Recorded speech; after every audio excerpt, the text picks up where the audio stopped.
Is there anything to really take away from that win over the Grizzlies? And why do NBA GMs hate the Celtics so much? We'll talk about it right now on the Locked On Celtics podcast.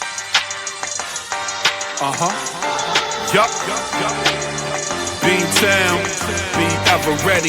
It's the C's. Who else could it be? What they gon' say now? Screaming like JT. Karalis recap the madness every game, every practice. Prime time, Deppin' D White on the sideline. Raining J's, how it started, raising banners, how we finished. Locked On Celtics pod, home of the winners. Hey there, welcome back to the Locked On Celtics podcast, right here on the Locked On Podcast Network, where it is your team every day.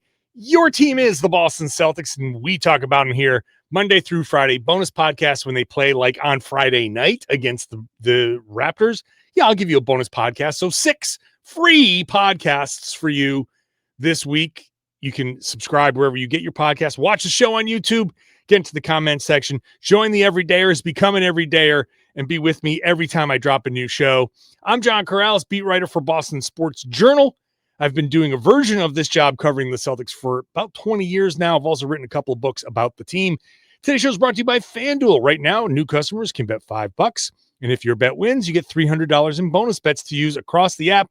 Head to FanDuel.com to get started. Today is GM Survey Day, and we're going to talk about that in the third segment. Not a ton of love there for the Boston Celtics, but where they have the Celtics slotted in the East is going to make a lot of you angry. And people don't know what positions anybody plays. So that's going to be the second segment. In the first and second, that's going to be the third segment. In the first and second segments, we'll talk about last night's game or 2 nights ago, but whenever you listen to this, against the Grizzlies, anything we could take away. What are we looking for against the Toronto Raptors? And when I say we, I mean me and Tom Westerholm. You can find his work on Boston.com. Tom, how are you? I'm good, man. How are you? I'm great. I'm debuting. If you're watching on YouTube, I'm debuting my Halloween costume. I am a Rhode Island leaf peeper from Schenectady. I forgot my warm clothes, and I had to go buy a tourist Newport hoodie and a Rhode Island FC hat. And so it's good too, because you picked a good color that whatever touristy food you eat, when you spill on it, yes, it's gonna be it's there forever. This thing is going to be like, you buy it, you pay like $70 for it, and you're like, oh man, this is nice. This is actually a nice hoodie. I might nice hoodie. Yeah. And then by the time you're done with your trip, it's the one you wear outside at fires. Yeah. Like it's all it's good for. Yeah. So, that's good. This has been Fit Talk with that's it. That's our chit chat at the beginning. This is what happens when it gets to be 40 degrees and you're like, oh my God, it's so cold out.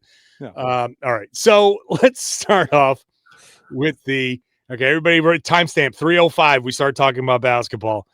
You do takeaways on Boston.com. What are your big takeaways from the game against the Grizzlies? So I mean, I think Derek White and Jaylen Brown looked great. My biggest takeaway was I didn't expect Luka Garza to look as good as he did. Yeah. I know everybody wanted to talk about Ugo and all sure. Yeah, he looked like a solid rookie, fine. Luka Garza looking like slightly shorter Luke Cornett and setting phenomenal screens, resetting phenomenal screens, doing all these little things. A pick and pop big man who all of a sudden is like, you know what? No, I'm going to just roll to the basket a whole bunch of times and go straight at the rim, get to the free throw line a ton. Not an amazing free throw shooter, but he got there a lot. He created a lot of really good opportunities. Real interesting. I did not have my hopes nearly as high for Luka Garza as I think maybe I should have. I thought he looked great. I thought that, to me, he was maybe the biggest takeaway of the evening. That there's just we spent the whole summer talking about, the Celtics don't have anybody who can, they don't have any bigs. They don't have any bigs. They don't have any bigs. Very first game, a guy comes in and kind of impresses. I really liked the way Garza looked. So I agree. I'm going to throw Xavier Tillman in this. Yeah. Because he started, first of all, weird starting lineup, which I didn't read into because Joe Mazzulla said, do not read into this. So I did not read into it. But also, Cato was sitting, sure. Yeah, right. So, right. and we'll get into some of that maybe in the second segment, what to watch for, because 3 main guys didn't play. I assume they're going to play against Toronto. So that makes what to watch for pretty easy. Yes. But Garza, everything you said about Garza is true. Now, I did do a little bit of a breakdown on Boston Sports Journal where I wanted to show people kind of like what the up-tempo stuff looks like. And you had the one classic example of ball starts on one side, goes to the other side. There's multiple picks. There's like 6, 7 options. And in the middle of it was Tillman just, now when we talk about looking like Luke Cornett, he did the same type of thing where it was screen, get the ball, turn, just, I'm not doing anything with this. I'm turning. I'm here to reverse and get the ball to the other side. And then I'm going to go do a pitch and chase with Derek White and get him open. And then I'm going, all of that stuff. So I lump him in just to say like, maybe we're thinking about the Celtics bigs in, kind of wrong. Yeah. And like, this is nothing against Luke Cornett, who is actually doing well in San Antonio. So he's good, not a product of the system, but also I think the system kind of launched him into that trajectory. Now Garza and Tillman and these other guys are in the system and like, oh, wait, they're doing the same things because that's what was asked of them. And Luke Cornett took that and ran with it and became like, he earned that contract. These guys are now doing the same thing. So wholeheartedly agree that, there was one play with Garza where Jaylen was on the left side, left slot, and he's doing his thing, right? Going one-on-one, ball gets poked away, Jaylen picks it up, and that we've seen what happens next, right? He goes at it again, and sometimes he scores, sometimes he doesn't, but this was going to be a pure ISO Jaylen possession. Except Jaylen went and got the ball. Garza's coming up the left side of the lane, and he's pointing to Derek White just to like, hey, reverse it. And so Jaylen, playing fast, swings it over to D. White. As Derek is catching the ball, Garza is there to set the pick. And you can hear on the broadcast the Grizzlies teammates, I don't remember who it was, you can hear him being like, left, calling out the pick. And when Derek's defender turns around, he was surprised. Be like, oh, like I was expecting a pick to be coming. I didn't expect Garza to be in my face. Yeah. So when Scal talks about like the timing was, and you just mentioned it too, the timing and everything, like that was good up-tempo basketball in the half court where Jaylen made a move, didn't work, swing it. Then the pick is right there. It wasn't Derek gets the ball, come on up, set the pick, very regimented. That was just in the flow. And then Garza rolled, like you mentioned, pick and pop guy that actually he was rolling. Yeah. Garza rolls. Now this one defender is shocked, doesn't know what he's doing. He's on Derek's hip already. Derek is in complete control of this possession. With Garza rolling, guys aren't sure which way they're going. They haven't communicated that yet. And Derek just pulls up for an easy midi and drains it because he knows that he can kind of do whatever he wants. And Garza is just pulling the defense away. Yeah. That kind of stuff, chef's kiss, beautiful. And I know it's against the G League Memphis, remnants of who they played. So I'm not going overboard with the results, but that play especially was like, hey, wow, we didn't get too much ISO from Jaylen. We got a nice swing. We got great timing on the pick. We got a great read. That type of stuff is what you're looking for when you talk about Celtics offense and playing fast and playing with tempo. Like, okay, can anything carry over? Yes. That kind of timing, that kind of mentality is what you're looking for. Yeah. Like Grizzlies G League team, like 100%. So like tap the brakes, but I don't think we need to slam on them when it comes to this stuff, right? It's like, it doesn't negate everything. It doesn't negate everything. It doesn't negate the fact that like Garza looked really good. Like it doesn't, that these guys played really, that they did, like Mazzulla said after the game, like they did, 34 minutes of up-tempo basketball. Like that's a positive. There was, there's so much good stuff there. And I think, just to close on your point about like, the bigs playing in the system, it's if you're Luka Garza or you're Xavier Tillman, you can look at Luke Cornett as the perfect archetype for what you can do now. And like, I mean, if you're Luka Garza, you're on a 2-year, $5 million contract, right? Look at Luke Cornett and be like, bruh, if I do this right, I could like Luke Cornett just got 4 years, 40 million. Like, if I do this right, if I really buy in, like, what a great way to get, guys who like, Luka Garza is probably not in your long-term plans, but man, if that guy's good for 2 years, holy cow, that does you so much. What a great way to get guys to really buy in and try to be that guy for 2 years than just point directly at Luke Cornett and be like, this guy, played for the Westchester Knicks, and now he just got 4 years, 41 million because he bought in on our system and showed everybody what he could do as just a big, solid big man. Like, that's a great selling point. Absolutely. And to add to that, you know what that does long-term for the Celtics? It makes agents say, yes, hey, my big man is sitting on this bench doing nothing. Get him to Boston because he's good and he can do this stuff. And now, like, I don't want to go too crazy with this point, but this could be like the conveyor belt. This could be that, that assembly line type of thing. Like, look what we did with Luke Cornett. Boom. Look what we did with Luka Garza. Look what we're doing with Xavier Tillman. Bring us your reclamation project bigs, and we'll just sign these guys to 2-3 year contracts and just keep funneling them out. And those guys are cheap. That means you can spend your money elsewhere in the second apron era. That would be huge. So if Boston gets that reputation of bring us your bigs, we can rebuild all of them, then that would be mutually beneficial. So love that take. Let's continue this conversation. Anything to carry over? What are we carrying over against Toronto? What are we looking for against Toronto? I already told you a couple of things, but that's coming up when we come back. Today's show is brought to you by Prize Picks. Every day we make decisions, but on Prize Picks, being right can make those decisions pay off.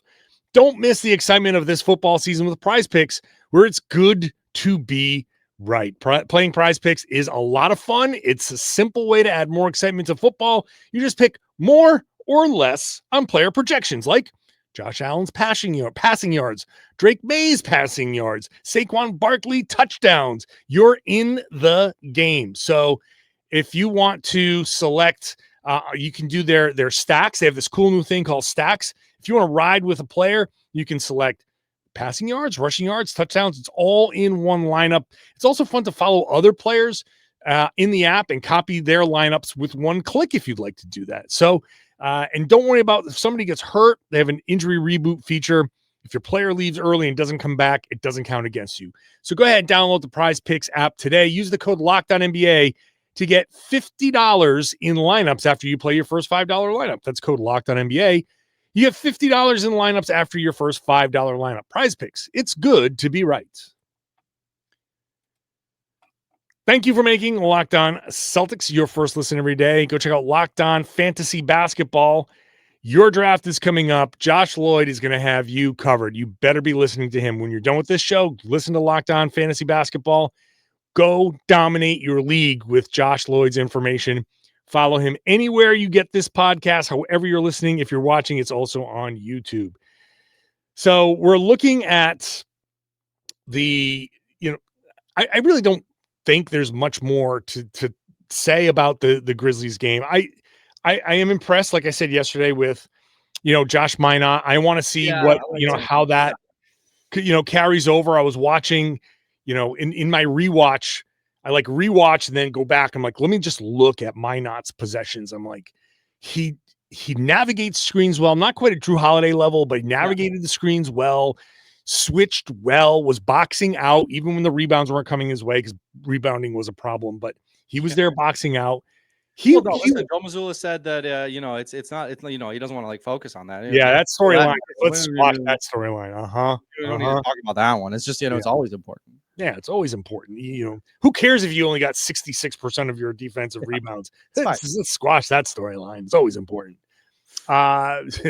So, but I thought Minot was solid when he needed to be solid and impactful when the opportunity presented itself. There's a slightly smart like quality to him, like a poor man's smart like quality of just kind of like making things happen sometimes. Sure, Which yeah, is, yeah, like, yeah. Which is cool. It's like I love guys like that where it's just kind of like, I mean, also a smart like quality to him going 4 for 9 because he missed all 5 of his threes. But smart like quality of him just kind of being like just doing stuff, you know, like Just doing stuff. I'm gonna go knock this ball free. I'm gonna Yeah. go grab this rebound over, like, you know, go way out of my way to go get this rebound. I love that, especially at his height and athleticism. That's an interesting player. I'm excited to watch him. There's a reason why I wrote about him first. I'm so fascinated by what he can be. Mhm. So the carryover stuff, it's the stuff we talked about. It's more decision making. Like, okay, is Jaylen gonna? Well, I don't know if he's gonna play or not. Yeah. But is he gonna shoot like the way he did? Who cares? Who cares? I don't care. Right? Like, I don't care if Derek White's gonna shoot well or not. Like, we know that they're going to. Like, they're gonna be who they are. So who cares? So they feasted on the back half of the Grizzlies roster. It's the decision making, it's the timing. Can you build on that kind of stuff? And what to watch for? Well, Peyton Pritchard didn't play, Anthony Simons didn't play, Nemish Queta didn't play. Can Nemi and Simons have the same, and you know, Nemi and Pritchard and can they have the same kind of, you know, chemistry, timing, all of that stuff? So kind of thank you, Joe, for not playing those guys, because now the what to watch for is, hey, those 3 guys who didn't play, can they do some of the same things? Yeah. I'm trying to think of the way to say this without being mean. I'm like not that excited to watch Queta. like I don't know. Like, all right, here's Nemi. We've seen it. I don't know. I just kind of here's Nemi. I don't know. I enjoyed watching Garza. I want to watch some more good screens. I don't know. Well, yeah, but and Tillman too. Well, right, but like, can Nemi do it? It's almost like, I don't want to say pressure's on, but like everybody's kind of having a ball talking about like who Garza and all that stuff, and I'm, you know, throwing Tillman in there, like these screens, the timing, the pace. Like, okay, Nemi, yeah, he's also the 7-footer, and he doesn't move quite the same way. He's not quite as fluid. So yeah. No, and it's interesting, right? Because I think the thing with Tillman and Garza is that what they showed on Wednesday was that they can play a really professional style of basketball. Mm-hmm. And it's important for Queta now, because Queta has always been this like flashes guy, right? He shows you like little flashes of like, whoa, yeah, that is something that only Queta can do, right? Sure. And so now what you need to see from him is that he can also contribute on that professional level, right? That like, okay, Derek didn't quite get free enough on that screen, so I'm going to rescreen, and this is going to be the one that frees him. And I know that because I'm a professional, and I know how to time my screens and how to set my screens. Queta needs to be able to like do that kind of stuff, or at very least contribute as much as that does, right? Because the important thing is that you help Derek and Jaylen excel. Like as a big man, that is what your job is. To help Anthony Simons excel, help Peyton Pritchard excel. Like that's what you have to do. So Queta needs to be able to do that. And I think that's going to be the thing that I'm watching with him is like, okay, these other guys have shown like they're not perfect either, right? Like none of these guys are perfect bigs, but like they have shown that they can do this at a really professional level. And Queta's got to be able to do that too, because this team is trying to be competitive this year. This is not an AJ Dybantsa team. This is a team that is trying to be competitive, and you've got these pros in there who are there to help the stars. So you've got to also help the stars. I just get this feeling that Queta is going to be not quite as fluid on the offensive end, but all of a sudden, like on the defensive end, you'd be like, oh, well, he's blocked 4 shots. Yeah, I think that's definitely possible. Yeah, you know, I think what we're going to see is him and Ugo are going to combine for 10 in a game. I can see myself saying on Friday night, like, man, it'd be great if you could like fuse Luka and Queta together and get like that would be your center. Yeah. That which is probably how it's going to go. And yeah, I think what we're going to end up seeing is Joe Mazzulla with situational, lineups, and maybe that's part of why he did it in like these pieces where, okay, here's our chance to get all this film on, Tillman and Luka and Boucher, and now we're going to get all this film on Nimi and, go from there. So that's going to be the big thing. Obviously, Anthony Simons, like what is he defensively, right? Like I'm interested in that. I'm also interested to see how the up tempo stuff works with him, because like he's a really, high level kind of like ball handler, kind of like shifty guy. He can really do some good stuff out of like pick and rolls and all that kind of thing. Like, I'm interested to see, like, is he going to get out too? Because if he gets out, that's a real weapon. Like that's if like you want to talk about buy-in. If Anthony Simons buys into this system, I think he's a really dangerous, really good player. You are driving the Simons hype train. You are. Yeah. Here's all right. The one caveat that I will put on it is that it requires the buy-in, and I think that's across the board, right? That's Kada, that's everybody. It requires I think if Simons, I think that Joe Mazzulla is really good at motivating players, and I think he's really good at getting that level of buy-in. If he gets that level of buy-in from Anthony Simons, I think Simons is going to have a big year, because I think Simons is a good player who has the potential, if he plays really hard on defense, gets out in transition, plays fast. If he does all that stuff, he's got the talent to be really, really good in this system. So I think it just comes down to buy-in, right? That's really what it is with them. So it's just like he said, I just gotta want to do it. Yeah, dude, you really do. Like, you just gotta want to do it. And I'm just an optimist, I guess. I'm like, I think he wants to. I don't know. We'll see. Yep. You own all the Anthony Simons stock for sure. I own all the Minot stock. And so maybe we can like sell each other some of the, I'll take some Minot stock. If you're offering some Minot stock, I'll take some. So we'll see. Those are a couple of things to watch against Toronto. We'll see what the lineups are and all of that stuff. Should be fun. All right. When we come back, GM survey time. And why do GMs hate the Celtics? And why don't they know what position people play? That's coming up next.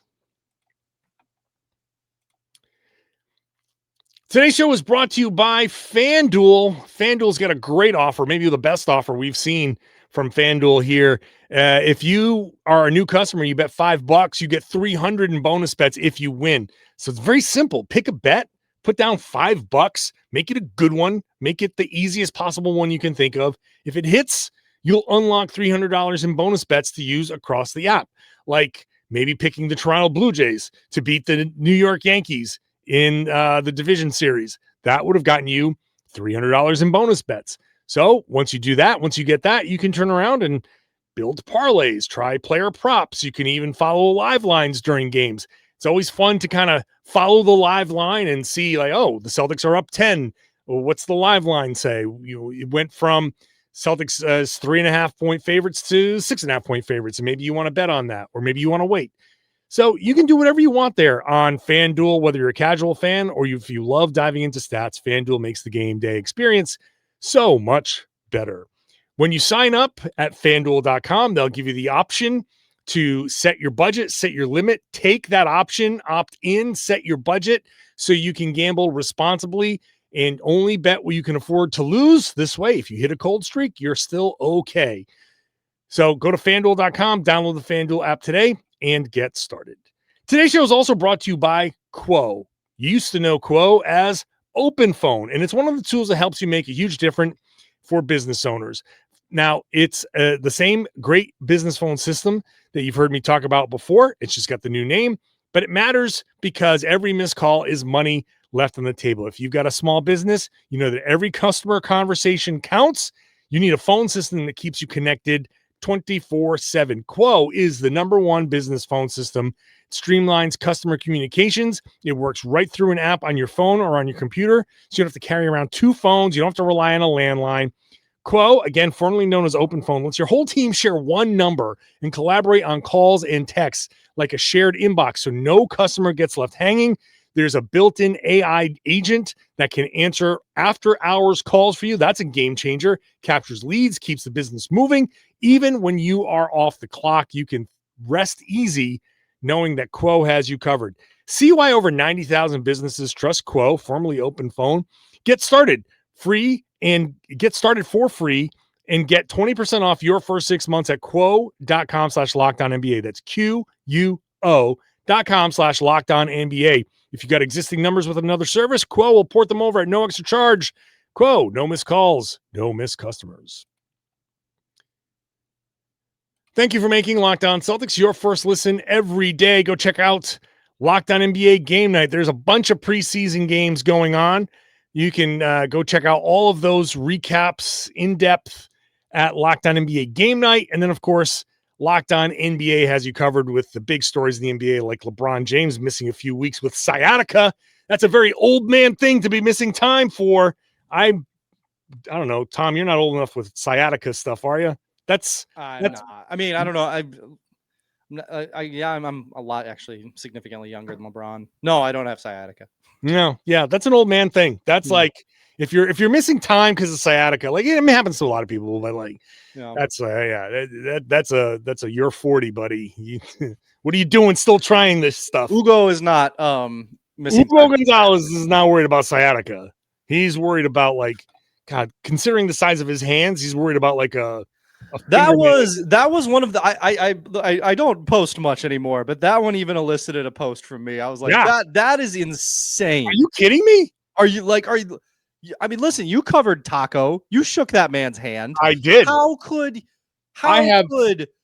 Hugo's hands be almost as big as Taco's? I have decent sized hands. I have good sized hands. I'm 6'5". I've got the requisite mitts to go for I could palm a basketball. And Taco's hand was like, oh God, man, what the hell happened over here? I haven't shaken it, but I'm going to. Yeah, I'm gonna do like that thing you did. Ugo's gonna have your hand up. Can I see you? Put your hand up. I want to see what Ugo's got. Like, what is that? That's crazy. Wild. Yeah. So yeah. GM survey. Anyway, GM survey. They don't give a damn about the biggest hands. So not a lot about the Celtics. Yeah, not unexpected, right? Because you're talking about MVPs, starting your franchise with somebody. Even if people were like, I would have with Tatum, he's dealing with the Achilles injury, so nobody's going to sit there and be like, yeah, I want to start my franchise with a guy coming off the Achilles injury, right? When Victor Wembanyama exists. Yeah. So, so I didn't expect a whole lot. I mean, I didn't talk about the coaching, but Joe Mazzulla isn't mentioned like anywhere except for the coach with the best defensive, like the best defense. Everybody talks about Joe with the offense. He's not in there as far as offense. Who is the best head coach in the NBA? Spo with 52%. Okay. I love Spo. He's nice enough and he's a great coach. What has Miami done recently? Yeah. Honestly, like what has Miami done recently for him to be like past Mark Daigneault? Right? Like how did Daigneault not get like he's at 34%? Past Rick Carlisle. Like, I'm sorry, Rick Carlisle was also receiving votes. That's crazy. Rick Carlisle has been awesome. The whole thing with the Pacers is like, wow, they're getting so much out of that team that screams coaching. Yeah. And like, that's the whole thing. That's the whole ethos with Spo. He gets so much out of these guys. You give him a two-way player and that guy becomes like a borderline all-star. But what are the Pacers doing? The team that made the finals. Can we? Yeah, come on. What are we doing? But no Mazzulla mentioned. Once again, we've devolved into Locked On Pacers. Shout out. Yeah, I know. I've even got the yellow. I got the yellow and the blue. I'm wearing the team colors. You are. Oh man. But he did get the best Indiana over there. He did get the best offense. So which head coach runs the best offense? No mention. Not even also receiving votes for Mazzulla, but he did tie for fourth in best defensive schemes, which is interesting. Yeah. Okay. So the thing that we really wanted to mention as we were running out of time, they ranked the East and Cleveland, New York, Orlando, Atlanta, Detroit, Milwaukee, Philadelphia, and then Boston. Mm-hmm. Oh, what? I mean, I don't know how anybody has any faith in Philly. Okay. How could you possibly? How can you have any faith in Philadelphia? I even get the others, right? Cleveland, New York, obviously. Sure. Orlando, Detroit on the come up, sure. Milwaukee has Giannis still. Atlanta's high. I people have more faith in Atlanta than I do. I mean, I like Atlanta's team, but like, yeah, okay. They're getting a lot. We'll obviously see. We'll see. I'm ready to be proven wrong by Trae Young for the first time in my life. No, I'm not. I don't think it's happening. I don't think it's happening, man. I don't know. We'll see. Cleveland, New York. Yeah. I can see Orlando or Detroit rising up to a 3 seed. I can totally see that. 3-4, somewhere in that. Now, Boston at 8th. I don't know when they do this, but people are really down. I mean, look, I've even taken some heat in the YouTube comments about like, whoa, where's your faith? And like, my job is not to have faith, it's to be real. But 8th? No. They're above Philly, and I'm not buying Milwaukee. I'm not buying Milwaukee either. No, I don't know, man. Like, that seems messy over there. I'm not buying it. I'm just not over there. Yeah. So and we're on the same page about Atlanta. Like, I just think, look, there are Atlanta believers out there in the basketball sphere for sure. I am not one of them. And I am ready for them to be a play-in team again, and for next summer to be next summer will be everybody's lining up to trade for Giannis, and Trae Young's gonna be like, I'm also requesting a trade, and teams being like, yeah, we don't care, we're going for Giannis, and then we'll get around to you maybe later, and like Trey's gonna be like, here are my preferred teams, and his preferred teams are gonna be like, did we talk about this? Yeah. Did we? I mean, flattered, totally flattered. Yep. But like, I'm sorry, I have a girlfriend. I'm sorry. right. You know, I'm married, so I'm sorry. I mean, yeah. Atlanta's a weird one to be mad. I mean, I hope that these people who are picking them are not factoring in a full season of Kristaps Porzingis, because I'll tell you, I don't think that's happening. That seems unlikely. Very unlikely. Yeah. Look, they've made some nice moves and they've got some nice players. As long as Trae is at the head of that snake, I just don't buy it. I just don't buy it. Yeah. The other thing, this is just another like little bit of a rant. So they go by each individual position. Who's the best point guard? Okay, Shai Gilgeous-Alexander. Who's the best shooting guard? Anthony Edwards. Who's the best small forward? So you can't get the straight answer. No one knows. So who's the best point guard? Shai. Number 2, Luka Doncic. Who's the best shooting guard? Anthony Edwards. Number 2, Donovan Mitchell. Number 3, Luka Doncic. Who's the best small forward in the NBA? Number 1, Luka Doncic. How many minutes has Luka played at small forward?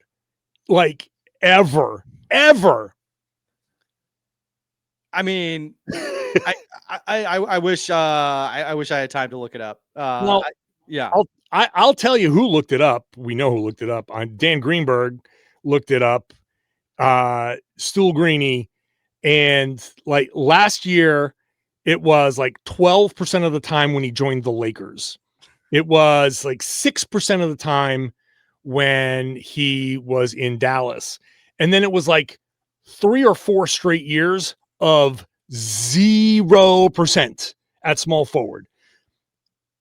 There's nothing that screams, hey, intern, fill this out for me.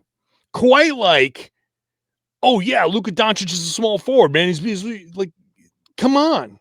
No GM whose job it is to look around at the league would say, I'm getting Luka to be my small forward. He's a point guard. He's your point guard.